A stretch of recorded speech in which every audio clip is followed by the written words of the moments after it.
Alabama, Miami, Week 1 preview coming to you. Let's talk ball. All right, so week 1 of college football is only 34 days away from the day we're recording this. Now, the day we're posting this, we're probably going to be close to 28, 29, or maybe 30. But so, if you're like me, week 1's a holiday. Oh, absolutely. I'm going to wake up that morning. Dallas over here representing the Bojangles. We're going to get sponsorship one day. If you're like me, it's a holiday. And so I'm going to wake up that morning. It's Christmas morning. I got to work that day, dude. That's unfortunate. Vacation day. Yeah, I'm going to wake up. I'll probably be here watching football. You probably will. You're going to get fired. It's going to be on YouTube. My boss ain't watching it. I'll wake up. I'll take my little quick shower once I get out to bed. And once college game day comes on, don't talk to me. I'm locked in. Yeah. Don't contact me. So I'm going to watch a little game at 12. But come 3:30, I'm turning on Alabama versus Miami until the game. Who plays it? Y'all keep talking. Who plays at 12? There was a team. I want to say Indiana kicks off somewhere around 12 against somebody. I think Y'all maybe keep talking. Penn State plays somebody at 12. But so at 3:30, Alabama Miami's gonna come on, and everybody in the nation's watching that game. I'll be on my couch watching that until game until 7:30 when the best team in the nation, Georgia, kicks off. Well, but seriously, one of the best games of the year kicks off. So here at 3:30 on week 1. Everybody's tuning in. Everybody's watching. So let's just talk a little bit about not predict the winner or the loser, as we'll get to that before the actual game. But Penn State, Wisconsin play at 12. That's who I was thinking. Yep. Penn State, Wisconsin. So, that'll definitely be a fun game to watch. Yeah. Sure. So Alabama, Miami at 3:30, and nation's gonna be tuning in. It's the first game of the week, so you're really not looking at the potential these teams have. So just off the bat, what are the initial thoughts of this game? Well, I'll start with the quarterback position, and obviously you got Derek King, who's no doubt a stud. He's a good quarterback. He's one of the better ones in the country. I think that's no question. Has he played since his injury, or is this his first game? No, because the ACL injury was against Oklahoma State in the bowl game.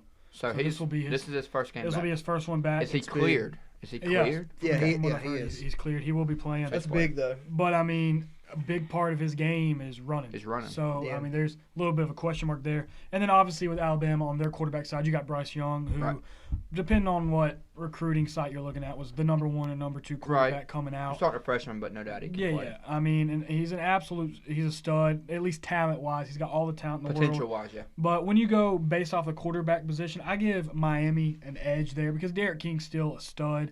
I don't think his ceiling's nowhere near as high as Bryce Young, but he's got more experience. He's played very, very good football at a very high winning level, and he's got the experience. Yes, that injury is a bit of a question mark, but I give Miami the edge at the quarterback position. Well, I give Miami the edge here, too. And for one, Derek King, you can see him win the Heisman. Right. He's going to be one of the top 5 or 10 guys in the predictions when they release, if they've not already. And when we make a prediction, he'll probably be up there as well. He can play. And when he transferred, everybody knew he could play. He came from, was it Houston he came from? Yeah, it was. And so we all knew he could play. I kind of wanted him at Georgia, but he really wasn't a good fit regardless. He fits in great at Miami. That's what all Georgia fans say if they don't We wanted him, but, I mean, they weren't a great fit. Well, it wasn't a good – it genuinely – Derek King that wouldn't have fit our offense. You don't throw in a run-first quarterback. They could get Nick Saban. He doesn't fit well. All right, whatever. Go home. We're not – this isn't Bass Georgia video. It's the truth. I wanted him. I don't believe we like. Yeah. No, I agree. He wasn't a great fit, but I mean, if you're Derek King, Georgia's a better route if you actually want to win Natty. But anyways, yeah. So I'm giving Miami the nod, but I mean, end of the year could Bryce Young be better? But here's the thing: I watched Bama's spring game just kind of for kicks and giggles. Yeah. Bryce Young is all the talent in the world. Here's one of them dudes that just stands flat-footed and throws that thing, and it's fast and it's far and it looks pretty. Makes some questionable throws though. And that's the thing that gets you in trouble in an early game with a freshman guy. It's mistakes. He could make some mistakes early. Pocket collapses. What if he just throws that ball and pick 6? I mean that game's turned over. Right. And so that's why I give Miami that edge. And the reason Miami can win this game in the grand scheme is because of the quarterback position. Yep, I agree. Well, I'll tell you, and I do agree with that. And again, I mean, I just said Derek King. I give him the edge there. But I would not be surprised if after the game, Bryce Young played a better game than Derek King. Oh, no doubt. It wouldn't totally shock me. Yeah. It wouldn't blow my mind, but it also wouldn't blow my mind to see Bryce Young really struggle. Right. Yeah. No, so I agree. I also, and I'll get back to the quarterback position, but I also give the edge to Miami. But I was looking up today the matchup predictor. They're giving Alabama an 81.5% chance to win. I think that's really high. That's really high, but and they're favored by 18. It's Bama factor. If I'm betting on that game, then I'm taking Miami in 18. And it's a cheap bet. With me though, see, I'm because I'm and here's my reason, and I understand that, the Miami, they're Alabama. I understand that it's Nick Saban. It's the great, as we've already seen, he's the greatest coach of all time. No doubt. But you have three of your 11 starters coming back on offense. You're replacing a quarterback. You're replacing your running back. You're replacing your 3 best wide receivers, your left tackle, your left guard, your center, your tight end, and more importantly, you're replacing your offensive coordinator. Yep. They've been doing that pretty much every year. They have been, and and like I said, I understand they're still Alabama, but that's a big loss. No, it is. Miami is returning. What is it? 91% of their production back on offense. That's huge. That's third most in the country. 99% of their production from running backs is coming back this year.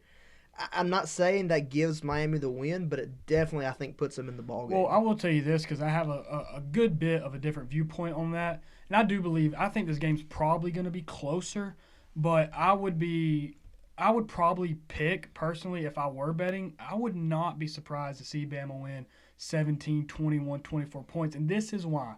We saw De'Aaron King play great against a lower-tier ACC team in Duke.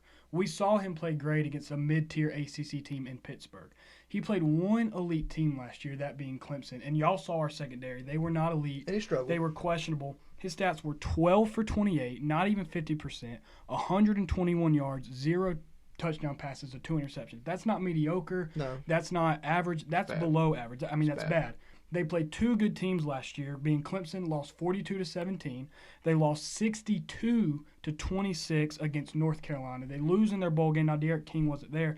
And Miami, to me, kind of gives a Dallas Cowboy feel or a Texas Longhorn feel. They always have a lot of hype. They're a big brand. Historically, they're nationally great. And I'm kind of reminded of 2017 when they played us in the ACC championship game. I believe Malik Rozier was their quarterback. He's not De'Aaron King talent-wise, but he was a good quarterback. And a bunch of hype. They're 7th in the country. Bunch of hype. Right. We beat them 38-3. And last year they were ranked 7th when they played us. A bunch of hype. We shut down. I think it was game day too. Yeah, beat them 42-17. Yeah. And we've seen what Alabama has done recruiting wise, been able to replace quarterbacks and running backs and wide receivers. But we've seen what they've done in Week 1 games. I think of USC when they played them. I think it was we're going a good amount of years back. But Jalen Hurts, a true freshman starting quarterback, bunch of hype for USC. They're 20th in the nation. They won 52-6 against USC. Yeah. Would it surprise me, De'Aaron King coming off an ACL injury, Alabama's defense being elite, for them to really pull away? No. And nothing surprised me with Bama. No. Bama can come out there at this point and win 63-0. You'd be like, they're just Bama. Well, but like I said, I mean, like I said, I understand Nick Saban, but you're replacing 8 of your 11 starters on offense, and then on defense, you've lost Patrick Surtain. You lost your starting linebacker. I mean, you're having to replace some key guys, and can they be as good as they were last year? Yes, but I don't think it's going to be Week 1. Yeah. I don't. Could they pull away at the end and win by, like you said, 24-17? Yeah. But I think Miami's in this ballgame a lot longer than people think so. I think so. And I could agree with that, but at the same time, I could see Bama knock the doors off of them as well. Well, that's just because of Bama. Yeah, but I mean, and you asked me this question earlier, John. You're giving Nick Saban a year to prepare. Right. Yeah. Right. That's true. I mean, that's a big deal. Yeah. I don't want to play Nick Saban with 2 weeks to prepare. Right. Exactly. But John asked me this question earlier. If Clemson was playing Miami Week 1, would I be nervous? And my answer is no. And nervous.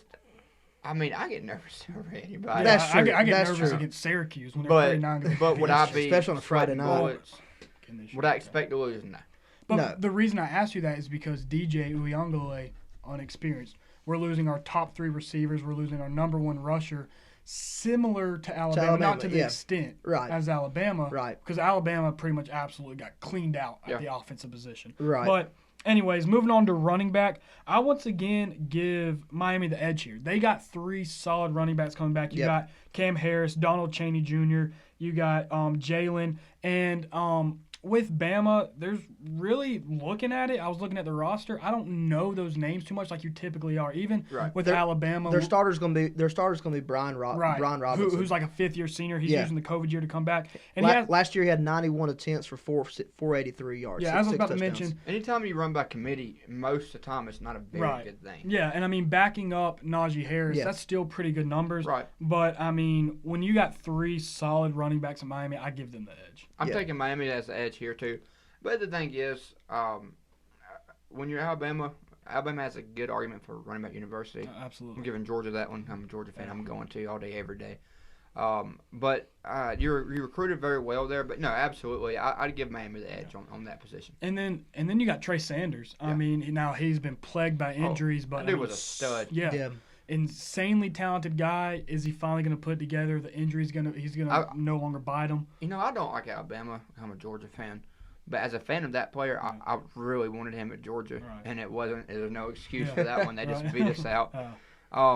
I mean, he's one of those guys that that he's a straight dude. So I think he's one of the guys that could burst on the scene. So what about running back? Running back, I give it to Miami as well. And I've already said this stat that they returned 99% of their offense at their running back production last year. In such an early game, I care more about what you return than what you recruit.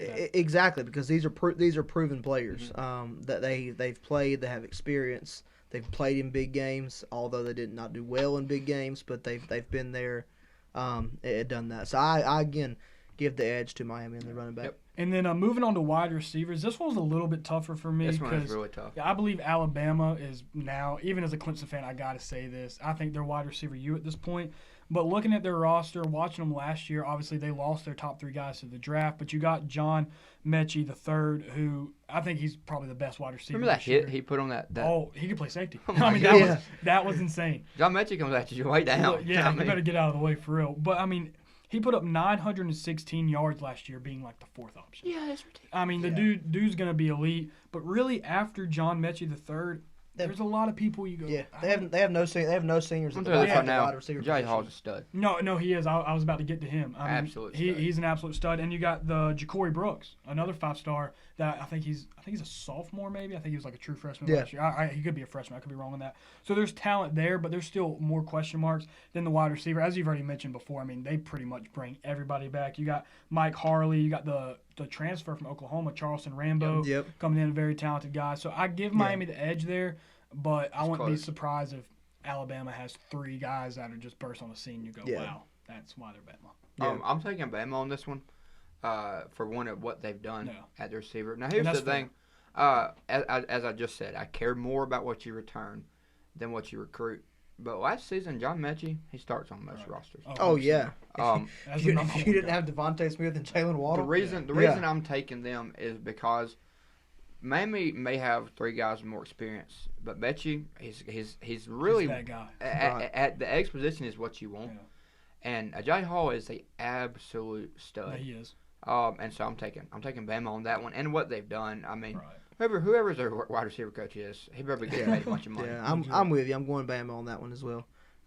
Just like you said, just solely because of what they do with their wide receiver group. If they're not in the first half, if they're not where they should be, it's not going to take them long to get there. No, it's just going to be if Bryce Young can get him the ball. Well, that's the thing. They say a quarterback is only as good as his receivers. Yep. But at the same time, your receivers almost. Yep. I mean, your quarterback's got to be able to throw you open. I'm a huge believer in the quarterback throwing open the receiver. Oh yeah. And so with that said, you may have more talent at receiver than Miami does. But if Derek King's ball placement is there and Bryce Young can't hit the broadside of a barn week one, not gonna be able to do much. Then it don't matter. I mean, I remember last year against Bama, Jermaine Burton, at Georgia versus Bama. I mean, he was putting Patrick Surtain in the spin cycle. If you go back and watch that film, dude, man, is wide open, and he's just Stetson Bennett's not hitting him. Yeah. I don't care what move you put. You ever throw it, underthrow it, miss him, or you don't throw it to him. It doesn't matter. Yeah. But at talented, as far as wide receiver goes, I like Alabama. Yeah. And so moving on to the offensive line, Bama, I think they lost. I know 2 guys to the draft last year. O-line might be 3. They lost their left tackle, their left guard, and their center. So it was 3. They lost 3 I believe guys. they lost Leatherwood, and he's Leatherwood was an absolute stud. He was. probably one of the best you'll ever see. No, legit. But they've also, outside, not named Georgia, they've probably recruited the O-line position as good as anybody. Yeah. They don't necessarily have a lot of experience, but they got a lot of veteran talent coming. But they got still older guys there. And I give O-line the edge pretty hard to Bama because I know I kind of ragged on Derek King earlier in the video talking about how they played Clemson. But a lot of the reason that he played so bad was because we were getting after him. Yeah. I mean, I don't know how many times we sacked him, but I promise you there was 12, 13, 14. Well, you saw that with the Buccaneers versus the Chiefs. Oh, yeah. You live in the backfield. Even Patrick Mahomes himself. I mean, you remember that ridiculous play? He's almost on the ground. Throws an absolute dime. You live in the backfield, and that's one thing I've told you is a key thing if Georgia's the offensive line can block Clemson in that game. Yeah. And so, I'm giving that. Yeah, I don't remember what the stat was that said Mahomes ended up running. But it was crazy. It was a couple miles. Yeah, it was like 4. I think it was like 4 miles. Yeah, man ran that a whole he ended up running and behind the line of scrimmage. Yeah, like that's ridiculous. I don't care how good you are if you're offensive line. But I'm giving it to Alabama as well. And that's not just Olene. That's fairly not even close. And Bama's D line, and I know we haven't talked defenses yet, but if Bama wins this game by 17 or 20, I think it's because Miami just couldn't do I anything. agree. And all I know is it's a little bit of not necessarily a bias, but man, watching them against Clemson because that's when I've seen Miami the most. I've watched Miami in other games, but obviously Clemson fan, I watched that game closely, and their offensive line looked terrible. Yeah. And I mean, I'm pretty sure they return all the same guys. And that's one reason why you see these teams in the ACC and the lower SEC teams and the Pac-12. They're not that good against the better opponents because yes, when Miami plays. Indiana, or Indiana's even better. But when Miami plays a UNC don't have a very good offensive line. Right. Their lines are equal, but Bama's got an SEC offensive line. That's the Games thing. are won and lost in the trenches. If you look at the top programs in college football, like you just said, it's one at the line of scrimmage. You got a good O-line and a good D-line. And that's hard. That's hard to come by. I don't care how good your quarterback is. If he don't have time, he can't. Because there's only really coming out of high school so many grown men. That play. Dude, that's why there's only 5, 6 top programs. But I think we all did our O-line. So I'll move to tight end, and I'm giving tight end to Alabama. They both lost their tight ends to the draft last year. Alabama's is Jahill Billingsley, and you should be starting for Miami is Will Mallory. And they both put up similar stats last year. But I was watching some film on Jahill Billingsley, and I don't think he's going to be this good. But a bit of a comparison, I would say Kyle Pitts. He's not that athletic, but he's a little bit he's still built like a tight end, but he's a little bit skinnier, more of a wide receiver look a little bit. And if you watch his film, he pops. Yeah. So I think we've seen what Alabama's done the last few years with the tight end position. O.J. Howard and others. I think Jahill Billingsley could be one of those guys that have an absolute breakout year this year. Yeah, I like Bama here too, and I've seen a decent bit of their tight ends because I've watched a lot of Georgia film against them and some Nolan Smith film and some other pass rushers and getting picked up by tight ends and seeing what they do. And one reason I'm taking Bama here is how they use their tight ends. Right, I really like how they use their tight ends. Yeah. And you can line them up in the same spot, and they might block, and they might run a route. And these dudes can run routes like the best of them. And I remember last year versus Georgia, one of their tight ends, he caught the ball and literally fell. Like, he's not even that good, and he was just wide open. That was one occasion. I mean, that dude could scheme open anybody. But when it comes to Bama, for one reason, how they use him, but Jahill, I mean, his first name. Yeah. Jahill. You got Jahill. I mean, I like his name. You've got to be good. I don't know anything about either one, but I'm taking Bama just because of his name. I'm gonna keep it a buck with you on this one. When it comes to Miami's tight end group, I'm pretty clueless. Yeah. So But I mean, the name. Excuse us on that. But you gonna line up against a dude named Jahill? Jahill Billingsley too. Like that's. You keep that. Yeah. And I mean, like I said, I watched a little bit of film on him, and he pops. Like he really does. He does pop. So we'll move to the defensive side of the ball now. I'll take John's word on it. I gotta flip mine. And D-line is, to me, now, again, Miami definitely returned some guys. They got a transfer guy. I can't remember what his name was or exactly where he went. From Georgia? On the defensive line. Okay. I'm not exactly sure who they got him from, but I know there's a lot of hype around him of some stuff I was reading. But I give the edge to Bama. They lost some guys as well. But, I mean, you got DJ Dell. You got Justin Eboigbe. You got a lot of guys on Bama's D-line. And I really think Bama their defense is going to look a lot more this year like it has in the years past when they actually had an elite defense. So I give the D-line to Alabama. And I'm taking Bama here too, and I think their D-line can wreck this game. And I they think can their get front pressure seven. on. Yeah, and that's the thing is I think Bama wins the game in the trenches here. And while I wouldn't be shocked to see Miami compete, I also wouldn't be shocked to see Bama blow them out. Yeah. And so I'm definitely going to take Bama as far as the D-line. And I forgot to mention this. One thing is, and I hope you weren't about to mention this, I'm not trying to cut you off, but Miami lost 3 of their defensive linemen in the draft last year. 2 in the first round. I think 1 was Jalen Phillips. Mm-hmm. They had an elite D-line last year. Yeah, Jalen Phillips was a stud. Yeah, he was an absolute stud. So they got some question marks in that position. Right, but they do, and I'm taking Alabama on the defensive line. Anytime you get gutted like that, it's going to be tough. They bring back 86% of their defensive production, which is good. That's a very high number for your defensive production, but I still take Bama. Yeah, I think they might actually bring everybody except for the 3. Except for the 3, yeah. From the D-line. And that's probably where the other 14% is coming from. I mean, Miami's got, as far as defense, they've got a pretty talented defense. Yeah, no, they do. Right. But there's a difference, like we've said before, like we've already said. There's a difference between competing against ACC schools and playing against powerhouse. Yeah, you can go blow Duke out, but can your offensive line block Alabama's defensive line? Exactly. So I'm taking on the D line. I'm taking Alabama as well. And then moving on to the linebacker position, I'm pretty heavy with Alabama on this one. And again, Miami still has some guys. That's not. It's just Alabama's that talented. Yeah, at that for sure. They even added to it in the transfer portal. That guy from Henry Tennessee. Tutu, however you pronounce his last name, and he's a stud. Like he's an absolute stud. And it ticks me off that he went to Bama. Yeah. He's going to be a first-round pick. Because they went on a roll there. They just kept adding dudes. Just like, when are you going to stop? Yeah, legit. Yeah. And especially at that position, we've seen Alabama really develop that position, really anything on defense, but the linebacker and the back 7 as well. They develop everything. In the country. Yeah, so. That's true. So I give pretty heavy lean to Alabama. Yeah, that's the linebacker. The only person only linebacker that lost, I think, was Dylan Moses. Yeah. And then, like you said, which he was a good linebacker as well, but I mean, that addition of Henry, Toa, and even Dylan Moses, after the injury, he never really lived up to the hype. That's true. That's true. But Bama by a long shot. This one's not close. Yeah, I mean, you can almost give every position on defense to Bama. Yeah. You almost could, but when it comes to DBs, give me Miami. Yeah. Miami? We'll go ahead and go to DB, and I'll let you kind of talk a little bit more about that. I give the edge to Alabama. One reason is Jordan Battle, who I think is arguably the best safety. No, I wouldn't say the best safety, but he's a top 3 safety. He's very good in college football. And you got some other good guys. You got Jalen Davis at cornerback. But also, Miami's got some guys, as you're probably going to mention. You got DJ Ivey, and then that big transfer, which you'll know a whole lot more about him, and Tyreek Stevenson. Tyreek Stevenson is a plug-and-play guy. The only times I really seen him get beat last year was against Alabama. Is he from Georgia? Yeah. He was a 5-star guy at Georgia freshman last year. And if you go to Georgia as a freshman and play on defense, you're good. If you go to a top 10 team and play on defense as a freshman or offense as a freshman, you're good. Yeah, he's that guy. He played star for us, and we ask our star to do a lot. Our star may as well be another inside linebacker. He's got to cover, but every now and then he's got to blitz, and he definitely has to tackle. Tyreek Stevenson may be one of the best open field tacklers I've ever seen at the DB position. Really? He's a plug-and-play guy, and he's going to play week 1.